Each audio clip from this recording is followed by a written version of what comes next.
Mukunda jewellers మొట్టమొదటిసారి factory outlet making ఛార్జీలు లేవు. బ్రాంచెస్ కూకట్పల్లి, కొత్తపేట, సోమాజిగూడ మరియు ఖమ్మం. నమస్తే రమగారు. నమస్తే జయ. రమగారు, కార్తీక మాసంలో ఉన్నాము. ఆల్రెడీ సగం రోజులు కూడా అయిపోయినాయి. మిమ్మల్ని నేను ఎప్పుడూ అడుగుదాం అనుకున్నాను, ఇంకా అట్లా హడావుడి అయిపోయింది. ఏం చేస్తున్నారు, ఏంటి పూజ చేస్తున్నారా, రోజు దీపం పెడుతున్నారా? కార్తీక మాసం అంటే ఏమిటో ఆరోగ్య మాసం. మామూలుగా ఆరోగ్యం అంటే మనం ఏం చేస్తాం, రకరకాల మంచి మంచి పదార్థాలు తినాలి, చక్కగా మందులు వేసుకోవాలి, బాగా పడుకోవాలి, రెస్ట్ తీసుకోవాలి కదా. కానీ కార్తీకంలో ఆరోగ్యం తినకూడదు, రెస్ట్ తీసుకోకూడదు, టైంకి పడుకుని బాగా పెందరాలే లేచేయాలి. ఈ రకంగా కనుక చేస్తే ఈ శీతాకాలం మొదటి రోజుల్లో ఈ పని చేస్తే తర్వాత కాలం ఆరోగ్యంగా ఉంటుందన్న సూచన కోసమే కార్తీక మాసపు ఆరోగ్యపవంతమైన అలవాట్లు. దీపం పెట్టుకుంటాం పొద్దున్నే, ఎర్లీ మార్నింగ్ లేవటం, స్నానం చేయటం. ఇదివరకు నది స్నానాలు చేసేవాళ్ళు. అవునండి. లేకపోతే నూతుల నుంచి నీళ్ళు తోడుకుని అమాంతం బకెట్ ఎత్తి పోసుకోవటం. ఎంత చలేస్తుంది రమగారు. చలేదు, అదేగా చెప్తున్న టెక్నిక్ అదే ఉంది. మరి ఇప్పుడు నీకు ఓవర్ హెడ్ ట్యాంక్లో నీళ్లు ఖచ్చితంగా చల్లగా ఉంటాయి, ఎందుకంటే ట్యాంక్లో ఉన్న నీళ్లు చల్లగాలికి తర్వాత మంచుకి ఎక్స్పోజ్ అయి ఉంటాయి. బావిలో నీళ్లు వెచ్చగా ఉంటాయి, ఓకే. గ్రౌండ్ వాటర్ వెచ్చగా ఉంటుంది. అందుకని ఈ కాలంలో ఏం చెప్తారు, సముద్ర స్నానం, నదీ స్నానం, చెరువులు, దొరువులు చిన్న పొన్నవి, లేకపోతే నుయ్యి ఆఖరిది. నూతిలో నీళ్ళైనా వెచ్చగానే ఉంటాయి, వెచ్చగా వస్తాయి. మా నూతికి పంపు ఉండేది, మా చిన్నప్పుడు నా నూతికి పంపులో కొడితే వెచ్చటి నీళ్ళు వస్తాయి. శీతాకాలం పొద్దున్నే స్నానం చేస్తే చుట్టూతో చలిగా ఉంటుంది, భూమిలోంచి వెచ్చటి నీళ్ళు వస్తాయి పైకి. ఆరోగ్యం. చల్లటి నీళ్ళు నువ్వు ట్యాంక్ వాటర్ పోసుకుంటే నిజంగానే చలేస్తుంది. మనం ట్యాంక్ వాటరే పోసుకుంటున్నాం అనుకోండి, ఆరోగ్య రీత్యా కొద్దిగా గోరువెచ్చటి నీళ్ళు, వేడి నీళ్ళు గీజర్ ఆన్ చేసుకుని పోసుకోకుండా కొంచెం మరీ చల్లగా ఐస్ కోల్డ్గా కాకుండా, ఐస్ కోల్డ్ నీళ్ళు పోసుకుంటే జబ్బు చేస్తుంది. అవునండి. బయటికి వెళ్ళి స్నానాలు చేసే అవకాశం లేని వాళ్ళు తప్పకుండా ఇంట్లోనే ఏదో స్నానం చేస్తాము. ఒక మాట కార్తీక దామోదరుని తలుచుకుని, నాయన ఈ జన్మకి ఇదే, ఈ సంవత్సరానికి ఇది, వచ్చే సంవత్సరం కుదిరితే నది స్నానం, ప్రతి నెల ప్రతి సంవత్సరం నేను ఇదే అనుకుంటాను. వచ్చే సంవత్సరం ఏదైనా నది స్నానం ఒక్కసారైనా చేస్తాను అని. కుదిరితే కుదురుతుంది, లేకపోతే లేదు. ఏ కృష్ణకో గోదావరికో వెళ్ళగలిగే అవకాశం వచ్చిందనుకో చేసేస్తాం, రాలేదనుకో ఇక ఇదే కడిపే కైలాసం, కానీ ఇల్లే వైకుంఠం అని అలాగే చెప్పుకుంటాం అనమాట. ఈ పొద్దున్నే స్నానం, తర్వాత ఏమో సోమవారాలు ఉపవాసం ఉంటాం, పగలు ఉపవాసం చేసి రాత్రి భోజనం చేస్తాం. ఏకాదశిలో రోజంతా ఉపవాసం ఉంటాం, ద్వాదశి నాడు పారణ చేస్తాం. ద్వాదశి మధ్యాహ్నం నిద్రపోకూడదు, అదొక నియమం. ఈ కార్తీక మాసంలో కూడా పగళ్ళు పడుకోకూడదు, నక్తాలు చేస్తాం. కార్తీక నక్తాలు అంటే పగలల్లా ఉపవాసం ఉండి ప్రతిరోజు చుక్కలు చూసాక భోజనం చేయటం. చుక్క చూసి భోజనం చేస్తాం. ఈ చుక్క చూసి భోజనం చేసే వాళ్ళు మధ్యాహ్నం భోజనం చేయలేదు కదా అని రెస్ట్ తీసుకుని నిద్రపోకూడదు, నిద్రించకూడదు. రాత్రి భోజనం చేసి పడుకోవచ్చు, మళ్ళీ తెల్లవారుజామున లేచేసేయాలి దీపాలు పెట్టడానికి. ఈ నియమంతో పనిచేస్తే హెల్తీగా ఉంటాం అనేది నిర్వాదం, ఖచ్చితంగా హెల్తీగా ఉంటాం. ఇలా పని చేయాలి. ఒకటి, ఇప్పుడు పౌర్ణమి వస్తుంది కదా, ఇప్పుడు ద్వాదశి అవి ఏకాదశి అయిపోయిన, ఏకాదశి ద్వాదశిలు అయిపోయిన తర్వాత ఇక వచ్చేది పౌర్ణమి. పౌర్ణమికి రకరకాల పద్ధతులు ఉంటాయి. కొంతమంది పెద్దవారు చెప్పినవి ఫాలో అవుతారు, ప్రతి సంవత్సరం కొత్త, ఈ సంవత్సరం ఏం చేయాలి అని. కొంతమంది ఇళ్లల్లో ఉన్నవి ఫాలో అవుతారు. ఇళ్లల్లో ఉన్న పెద్దవాళ్ళ అమ్మమ్మలు, నాయనమ్మలు, అమ్మలు, అత్తగారులు చేస్తుంటే వాళ్ళ వెనకాల పడి చేయటం. పౌర్ణమికి నోములు ఉంటాయి, తోరణ నోములు అంటారు, అదొక రకం. దాని మీద బాగా వివరంగా నాకు తెలీదు. తోరాలు ఉంటాయి, ప్రతి సంవత్సరము ఆ తోరాలు తీసి దాచిపెట్టుకుంటారట, అదొకటి. కేదారేశ్వర వ్రతం చేసుకునే వాళ్ళు కొంతమంది, సత్యనారాయణ వ్రతం చేసుకుంటారు కొంతమంది. ఆ సత్యనారాయణ వ్రతం కూడా చేస్తారు ఈ పౌర్ణమి నాటికి. కేదారేశ్వర వ్రతం అని విన్నాను, కానీ సత్యనారాయణ వ్రతం కూడా చేసుకుంటారు. ఇదొకటి. అక్కడి నుంచి లేకపోతే మనం ఏం చేస్తాము, 365 ఒత్తులు వెలిగించుకోవడం. సంవత్సరం అంతా వెలిగించకపోయినా, లేకపోతే ఇబ్బంది రోజుల్లో వెలిగించకపోయినా ఆ దోషం పోవటానికి భార్యకు ఒక 365, భర్తకు ఒక 365 వెలిగించాలని, ఇవి రెండు వెలిగించి పెట్టుకోవటం. ఈ దేవాలయానికి వెళ్ళే పద్ధతి ఒకటి. దేవాలయానికి అంటే మన ఇంట్లో సాగదు, నిలబెట్టలేము, లేకపోతే మనకే ఏమిటంటే యాంబియన్స్, వాతావరణం సరిగ్గా లేదనిపిస్తుంది. దేవాలయానికి వెళ్తే ఒక ఆధ్యాత్మిక వాతావరణం ఉంటుంది, కొంత స్థిమితం ఉంటుంది. గుళ్ళో చాలా మంది పెడుతుంటారు, వాళ్ళతో పాటు పెడితే మనకు కూడా కొంత ఆధ్యాత్మిక భావాలు ఇంకొంచెం పెంపొందుతాయి కదా. సరే, దేవాలయానికి వెళ్ళి పెట్టేటట్టయితే దేవాలయంలో పెట్టుకోవటం, లేకపోతే మన ఇంట్లోనే. నేనైతే ఈ దేవాలయాలకి వెళ్ళలేను, అంతమంది గుంపులుగా జనం ఉండి ఒకళ్ళ దీపాలు ఒకళ్ళు తోసేసుకుంటున్నారన్న భావన నాకు ఆసక్తికరంగా వదిలే ఈ పని అనిపిస్తుంది. నేను ఇంట్లో పెట్టుకుంటాను, తులసి దగ్గర పెట్టుకుంటాను. ముగ్గు వేస్తాను తులసి దగ్గర. తులసికి మామూలుగా మా తులసి కొంచెం ఎత్తు మీద ఉంటారు, పైన ఉంటుంది తులసమ్మ, కిందకి దింపుకుంటాను అనమాట. ఆ ఒక రోజుకి ముగ్గేసి ముగ్గులో తులసిని కూర్చోబెడతాం. ఈ తులసికి ముందుకి మళ్ళీ ముగ్గేసుకుంటాం, శంఖచక్రాలు, పద్మము ముగ్గేస్తాం. ఇప్పుడు ఈ పద్మంలో ఈ 2 ప్రమిదలు 365 365 ఒత్తులు వేసి వెలిగించుకోవటం. ఈ ఒత్తుల్ని మనకి ఇప్పుడు దొరికేస్తున్నాయి. ఇది వరకు చేత్తో చేసుకుని పెట్టుకునేవాళ్ళం, నెల మొదటి నుంచి చేసుకునేవాళ్ళము. ఇప్పుడు దొరికేస్తున్నాయి చక్కగా. ఇంతలా ఒక కట్ట కడతాడు, పైన చిన్న ఒత్తి పెడతారు. నా చిన్నప్పుడు ఇంట్లో అమ్మ వాళ్ళు పిన్ని వాళ్ళు వీళ్ళందరూ చేసుకునేవాళ్ళు. విభూతితో చేస్తారు కదా. అంటే విభూతి ఉంటే మనకి ఒత్తి తిరుగుతుంది అనమాట. పురి రావాలి కదా. మనకి మామూలు పత్తి మన చేతికి తిరగదు. విభూతి రాసుకునేసరికి బరగ్గా అవుతుంది. ఈ బరక మీద తిరిగి చక్కగా ఇలా తిరిగి మనకి బాగా వస్తుంది. అప్పుడు దారపు ఒత్తులతోటి చేసుకుంటాం. ఇది ఒక పద్ధతి. ఇప్పుడు దీన్ని ఏం చేస్తాము, ఈ 365 ఒత్తులు అంటే అప్పటికప్పుడు వెలిగిస్తే వెలగదు. దాన్ని ఏం చేస్తామంటే పొద్దునే మనం దేవతార్చన చేసుకునేటప్పుడు పొద్దున దీపం పెట్టుకునే అలవాటు ఉన్నవాళ్ళు లేదా దేవతార్చన పద్ధతులు ఉన్నవాళ్ళు అప్పుడే ఆవు నేతిలో గనక తడిపి ఉంచితే సాయంకాలం దీపం నిలిచి కాలుతుంది.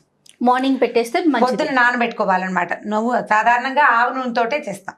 ఆవు నెత్తి దీపాలే కదా అసలు కార్తీకం అంతా ఆవు నెయ్యే వాడుకుంటాం కదా. నిలబడి కాలుతుంది అనమాట. అది మధ్య మధ్యలో కొండకి పోకుండా విరిగిపోకుండా స్థిమితంగా కాలడం కోసం, అంటే దీపం నిలబడి వెలగాలి కదా, పూర్తిగా ఆహుతవ్వాలన్నది ఒక నియమం. దీపం ఇప్పుడు మనం మామూలు దీపారాధన దేవతార్చన దగ్గర రోజువారీ చేసుకునేటప్పుడు దీపం బాగా నూనె అయ్యే వరకు ఉండటం ఒకటి, దీపం నిలిచి వెలగటం.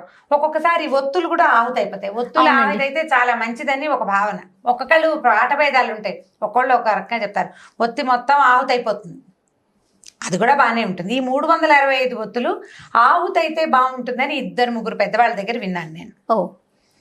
ఇది ఒక విధానం. పల్లెటూళ్ళల్లో అయితే ఏం చేసేవాళ్ళం అంటే ఈ 365 ఒత్తులు వేసేటప్పుడు దీపాలని చెరువులో వదిలిపెడతారు. జ్వాలా తోరణం అంటారు. ఈ జ్వాలా తోరణానికి దేవాలయాల దగ్గర చేస్తారు ఒక విధానం. దేవాలయాల బయట అంటే చిన్న చిన్న గుళ్ళల్లో చెయ్యరు, ప్రమాదాలకి దారి తీస్తుంది. పెద్ద ప్రాంగణాలు ఉండే దేవాలయాల దగ్గర ముఖద్వారం దగ్గర ఏం చేస్తారంటే గడ్డితో తోరణం ఏర్పరుస్తారు. ఈ సాయంకాల అర్చన అయిన తర్వాత అవి వెలిగిస్తారనమాట. ఈ తోరణం ఈ స్వామిని ఊరేగింపుకి తీసుకొస్తారు శివాలయాల్లో నుంచి. ఆయన బయటకు వస్తాడు, ఆ జ్వాలా తోరణం కింద నుంచి స్వామి లోపలికి వెళ్తాడు. ఆయనతో పాటు ఆ తోరణం కింద నుంచి మనం వెళ్తే గనక చాలా గ్రహ పీడలు అవి తొలుగుతాయని ఒక నమ్మకం. గడ్డి తోరణానికి ఏమైనా ప్రత్యేకమైన కథ ఉందా రమ్మగారు? ఇవి తెలియదు, అట్లాగే చెప్తారు జ్వాలా తోరణం అని. కానీ చిన్నప్పున్న దేవాలయాల్లో ఇది పెట్టుకోరు. ఈ జ్వాలా తోరణంతో పాటు శివుడితో పాటు మనం లోపలికి వెళ్తాం. అయ్యవారు లోపలికి వెళ్తాడు, ప్రదక్షిణ చేయిస్తారు, ఆయన బయటకు వస్తాడు, ఊరేగింపుకి వస్తారు. తిరిగి స్వామి లోపలికి వచ్చేటప్పుడు ఈ జ్వాల వెలిగిస్తారు. ఈ తోరణం కింద నుంచి అయ్యవారు లోపలికి వెళ్తాడు, ఆయన వెనకాలే భక్తులందరూ హరోహర అని లోపలికి వెళ్తారు. ఈ తోరణం కింద నుంచి వెళ్తే ఈ సంవత్సరపు గ్రహపీడలు అనారోగ్యాలు అవి తొలగిపోతాయని ఒక నమ్మకం. అన్ని దేవాలయాల్లో చెయ్యరు. ఇప్పుడు మనకు సమర్థంగా ఉంటాయి సిటీల్లో దేవాలయాలు, అక్కడ కొంచెం తక్కువ. సిటీకి కొంచెం దూరంగా ఉండే శివాలయాల్లో ఇవి కనపడుతూ ఉంటాయి. ఇది చేస్తారు ఒకటి. అక్కడి నుంచి అరటి దొప్పల్లో దీపాలు పెడతారు, నీళ్ళల్లో వదిలిపెడితే ఈ నీటిలో కూడా జ్వాల వరుసగా అలా దీపాల వరుస నీళ్ళల్లో కదులుతూ వెళ్తూ కనిపిస్తుంది. నదీ పరివాహక ప్రాంతాల్లో ఎక్కువగా కనిపిస్తుంది. మనం ఇక్కడ నీళ్ళే ఉన్నాయి, ఒక టబ్బుతో నీళ్ళు పెట్టుకుని నీళ్ళల్లో వదిలిపెట్టడమే ఒక శాస్త్రం కింద. బకెట్లో వదిలిపెట్టామని టబ్బులో వదిలిపెట్టామని చెప్తారు. టబ్బులో వదిలిపెట్టడం ఏమంత శాస్త్రసమ్మతమైన సంగతి కాదు. మనకి వేరే ఆప్షన్ లేదు కాబట్టి బాత్రూంలో స్నానం చేసినట్టుగా టబ్బులో వదిలిపెట్టడం.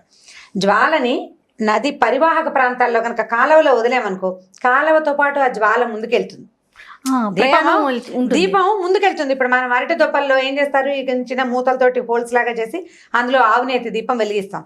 అది నీళ్ళలో వదిలిపెడితే ప్రవాహ వేగానికి ఆ జ్వాల ముందుకెళ్ళిపోతుంది, దీపం ముందుకెళ్తుంది కదా. అలా వెళ్తున్న వరుస ఆ దారిలో ఉన్నటువంటి చాలా రకాల సూక్ష్మ క్రిములని నాశనం చేస్తుంది. పరివాహక ప్రాంతాలను శుభ్రం చేసే విధానాల్లో ఇదొక విధానంగా భావిస్తారు.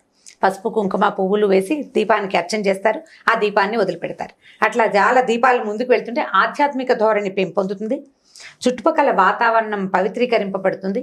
ఈ పరివాహక ప్రాంతాల్లో ఉన్న చాలా రకాల అనారోగ్యాలు అవి దూరం అవుతాయని నమ్మకం. పాతకాల పద్ధతులు కదా ఇవన్నీ. అప్పుడు ఇలా అపార్ట్మెంట్లు ఇల్లు ఈ గోళాలు లేవు కదా. అక్కడి నుంచి ఆకాశ దీపాలు పెడతారు, దేవాలయంలో ఆకాశ దీపం పెడతారు. రోజు సాయంకాలం వేసరికి పైకి పెట్టుకుంటారు దీపం.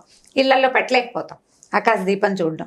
వీటిలలో ఏది కుదిరితే ఇప్పుడు ఇవన్నీ చేయాల్సిందేనంటే అన్నీ ఎక్కడ చేస్తాం, ఏది కుదిరితే అది చేస్తాం. అయితే కార్తీక మాసానికి రకరకాల కథలు చెప్తాం. పురాణం వినొచ్చు, రోజు వారడి పురాణం వింటాం. కార్తీకపు ప్రత్యేకత, ప్రతి రోజుకు ఒక కథ ఉంటుంది.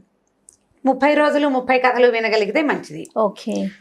పౌర్ణమి నాడు ఒక రోజైనా సరే వాళ్ళు ఉపవాసం ఉంటాము, ఏదో చలిమిడి అవి చేసుకుంటాం. చలిమిడి దీపారాధన చేస్తారు, అది కూడా ఒక పద్ధతి. మా ఇళ్లలో కూడా కొంతమంది చేస్తారు. చలిమిడి చేసి ఆవు నెయ్యి పోసి అందులో దీపం పెట్టి వెలిగిస్తారు. ఆ చలిమిడే ప్రసాదంగా స్వీకరిస్తారు. రాత్రి మళ్ళీ వెన్నెలు వచ్చేదాకా భోజనం చేయరు. ఇదొక విధానం. ఎన్ని రకరకాలు. ఇప్పుడు నేను చేసే కొన్ని నాకు తెలిసినవి కొన్ని చెప్తున్నాను నేను. ఇప్పుడు ఇదే విధాయకమా అంటే నేను ప్రతిసారి ఏదో చెప్తా, ఈ ప్రాంతానికి ఇది విధాయకం. కొన్ని ప్రాంతాల్లో చలిమిడి తినరు, కొంతమంది తింటారు. కొంతమంది పళ్ళు నైవేద్యం పెట్టి పళ్ళే తింటారు. అసలు ఏమీ లేకుండా మంచినీళ్ళతో ఉండేవాళ్ళు కొంతమంది. వాళ్ళ అలవాట్లు, ఊళ్ళు, ఆ పద్ధతులను బట్టి. ఎవరికైనా సాధారణ నియమం ఏమిటి? పగలు ఉపవాసం, రాత్రి భోజనం, దీపం ఖచ్చితమైన నియమం. నువ్వు పొద్దున్న తెల్లవారుజామున లేచి పెడతాను, సాయంకాలం పెట్టలేను, ఆఫీస్కి వెళ్తాను. మరి పొద్దునైనా పెట్టు, నీ కుదిరితే చెయ్యి, ఆ పనైనా చేయాలి నువ్వు. ఇది రెండు రకాలు. పొద్దున సాయంత్రం 2 దీపాలు పెట్టగలిగి ఇళ్లలో ఉండే అవకాశం ఉన్నవాళ్ళు చక్కగా సాయంకాలం కూడా సంధ్య దీపం పెట్టుకుంటే అవన్నీ ఆరోగ్యానికి మంచివి. మనకి ఏంటంటే భగవంతుని చేయడానికి మనం ఎన్నుకున్న రకరకాల మార్గాల్లో ఇది ఒక మార్గం. కార్తీకం చాలా ప్రత్యేకమైన మాసంగా చెప్తాం కదా. పౌర్ణమి నాడు ఇన్ని రకాలు చేస్తాం. 365 ఒత్తులు వెలిగించుకోవటం. నాకు ఇంకొక విధానం ఉంది. ఒక పెద్ద ఆవిడ ఒకసారి చెప్పారు, మామూలుగా ఈ పౌర్ణమి రోజుల్లో పూర్ణచంద్రుడు కనపడతాడు మనకి కదా, ప్రతి చోట ప్రతి ప్రాంతాల్లోనూ చంద్రుడు కనిపిస్తాడు. ఈ చంద్రుడిలో లలితాదేవిని భావన చేసి శ్రీ లలిత చదువుకుని లలితా సహస్రనామం చదువుకుని వెండి పళ్ళెంలో కానీ వెండి గిన్నెలో కానీ పాలతోటి పాయసం చేసి పాయసాన్ని నివేదన చేసి స్వీకరించమంటారు. ఓహో. పౌర్ణమి నాడు గనక ఇట్లా లలిత పారాయణ చేస్తే అది కామ్యమని, కోరిన కోరికలు సిద్ధిస్తాయని, మనశ్శాంతి దొరుకుతుందని చెప్తారు. చంద్రుడు మనఃకారకుడు. మనం మామూలుగా పౌర్ణమి రోజుల్లో సముద్రానికి ఆటుపోట్లు ఎక్కువ అవుతాయి కదా. అవునండి. అందుకని చీకటి పడ్డాక వెళ్ళకూడదంటారు. కొన్ని రకాల కరెంట్స్ ఉత్పన్నమై అవుతాయి, అందుకని పౌర్ణమికి చెప్తారు కదా, పెరుగుతాయి, ఆటుపోట్లు ఎక్కువ అవుతాయి. కానీ కార్తీక పౌర్ణమికి ప్రత్యేకంగా ఖచ్చితంగా సముద్ర స్నానం చెప్తారు. కార్తీక పౌర్ణమి స్నానాలు చాలా విశేషం. కార్తీక స్నానాలే విశేషమైన స్నాన విధులు అవి. పౌర్ణమి నాడు ఈ సముద్ర స్నానం చేయడం ఇంకా విశేషమైంది. పున్నమి చంద్రుడి వీపు కనుక పడితే ఆ సూర్యుడు చంద్రుడు ఈ నెలల్లో ఈ మధ్యలో పౌర్ణమికి వాటికి దగ్గరలో సూర్యచంద్రులు ఇద్దరు ఒక్కసారే ఆకాశంలోకి వస్తారని, ఆ వెలుగులు ఈ నదుల మీద పడడం వల్లే వాటిలలో కరెంట్స్ అంటే అందులో ఉండే శక్తి పెరుగుతుందని చెప్తారు. అందుకు ఈ నదీ స్నానాలు అవి నియమబద్ధంగా చేయాలంటారనమాట. కుదిరితే చేస్తాం, కుదరకపోతే ఇప్పుడు నేను చెప్పాను కదా వచ్చే సంవత్సరం చేస్తానని ఒక దండం పెట్టుకుంటాం. కుదిరిన ప్రకారంగా చేసుకుంటూ వెళ్తాం. పౌర్ణమి నాడు నియమంగా పగలు ఉపవాసం, సాయంకాలం భోజనం, సాయంత్రం దీపం పెట్టుకోవటం. ఈ 365 ఒత్తులు వెలిగించగలిగితే వెల్ గుడ్డు. నీ వల్ల కాలేదు, సూక్ష్మంలో మోక్షం ఒక దీపమైన ఒక్క జోడు దీపాలు వెలిగించి చంద్రుణ్ణి చూశాక భోజనం చేయటం. మనం ఏదైనా నివేదన చేసుకుని కుదిరితే మేడ మీదే భోజనం చేయగలిగితే ఆ చంద్రకిరణాల వల్ల మనకి ఆహారం అమృతతుల్యం అవుతుందని చెప్తారు. చీకటి పడ్డాక చేస్తాం. ఎలాగైనా 6ంటికి తినే కదా, 7 గంటలు అయిపోతుంది. పాయసం పప్పు ఏదో చేసుకుంటాం. మనకి 5 నుంచి చీకటి అనిపించేస్తుంది. చలికాలం కదా, ఈ చంద్రుడు సోకిన చంద్రకిరణాలు సోకిన ఆహారాన్ని తీసుకుంటే ఆరోగ్య వృద్ధి, మనసు చాలా ప్రశాంతంగా అవుతుందట. మైండ్ కూల్గా ఉండటానికి చంద్రుడు బాగా ఉపకరిస్తాడు. అందుకని వెన్నెట్లో తిరగండి. బాగా డిప్రెస్డ్గా ఉన్న వాళ్ళకి కాస్త బాధగా ఉంది, వెన్నెల్లో తిరగండి అని చెప్తారు. మనశ్శాంతిగా ఉంటుంది. చల్లదనం వల్ల ఒక రకమైన ఆహ్లాదకరమైన వాతావరణం వస్తుంది. ఈ ప్రసాదాన్ని మనం చంద్రుడికి చూపించుకోవచ్చు. అందుకని ఏం చేస్తాం, తులసిని ఆరు బయట పెట్టుకుంటాం కదా. అవును, ఇళ్లలో ఉండదు కదా మనకు తులసి చెట్లు, కొంచెం ఆరు బయట ఉంటాయి. ఇంకో కొంచెం వెన్నెల సోకే చోటు ఉంటే మరీ అదృష్టం. అక్కడే ఏదో చేసిన పదార్థాలు పాయసం అవి తీసుకెళ్ళి నివేదన చేయటం, మనం తులసికి నివేదన చేయటం ఒకటి, చంద్రుడికి నివేదన పెట్టడం రెండో విధానం. ఈ 2 విధానాల ప్రకారం కార్తీక పౌర్ణమిని ఈజీగా సింపుల్గా చక్కగా చేసేసుకోవచ్చు. నేనైతే వీటిలలో దాదాపుగా అన్ని నేను చెప్పిన విషయాలన్నీ నా సొంతమే. ఓకే. 1, 2 మరి ఈ చెరువుల్లో వేటాలు అవి ఈ ఊళ్ళల్లో చేయలేము, మనం చేయలేకపోతాం కదా. ఈ చేయగలిగేవన్నీ చేసుకుందాం. ఎలాగో ఇదంతా హెల్దీ థింగే. ఆవు నెయ్యి తాలూకు కాలిన పొగ ఆరోగ్యదాయకమైంది. అవును, నువ్వుల నూనె పొగ కూడా అలాంటిదే. నువ్వుల నూనె పొగతోటి క్రిములు, సూక్ష్మ క్రిములు నశిస్తాయి. నెయ్యి ఆయుర్వృద్ధి అని చెప్తారు. ఘృతం ఏంటంటే ఆయుష్ను పెంచుతుందని వేదంలోనే చెప్పబడింది. ఆహారంగా తీసుకుంటే ఎంత వృద్ధో దాని నుంచి వచ్చే పొగని పీల్చినా కూడా అంత వృద్ధి జరుగుతుంది. ఆయుర్వృద్ధి అనే ఖచ్చితంగా ఈ నెలలో ఇది వాడండి అని చెప్తారు. అన్ని నెలల్లోనూ ఆవు నెయ్యి వాడేయాలి అంటే మనకు కుదురుతుంది? కుదరదు. సంవత్సరంలో ఒక్క నెలైనా మీరు ఈ పని చేయండి అంటే చేస్తామని మన పెద్దలు ఈ విధిని మనకు ఏర్పరిచారు. ఆవు నేతి దీపాలు పెట్టండి. వీలయ్యి మీకు బాగా కుదిరి ఇంటి నిండా వాకిలి నిండా దీపాలు పెట్టుకోగలిగితే మహత్తరంగా ఉంటుంది. అవన్నీ చేయలేకపోయినా 2 దీపాలైనా పెట్టుకుని చక్కగా ఆరోగ్యవంతమైన కార్తీక మాసాన్ని మీ సొంతం చేసుకోండి. ఓకే రమ్మ గారు. ఓకే, నమస్తే.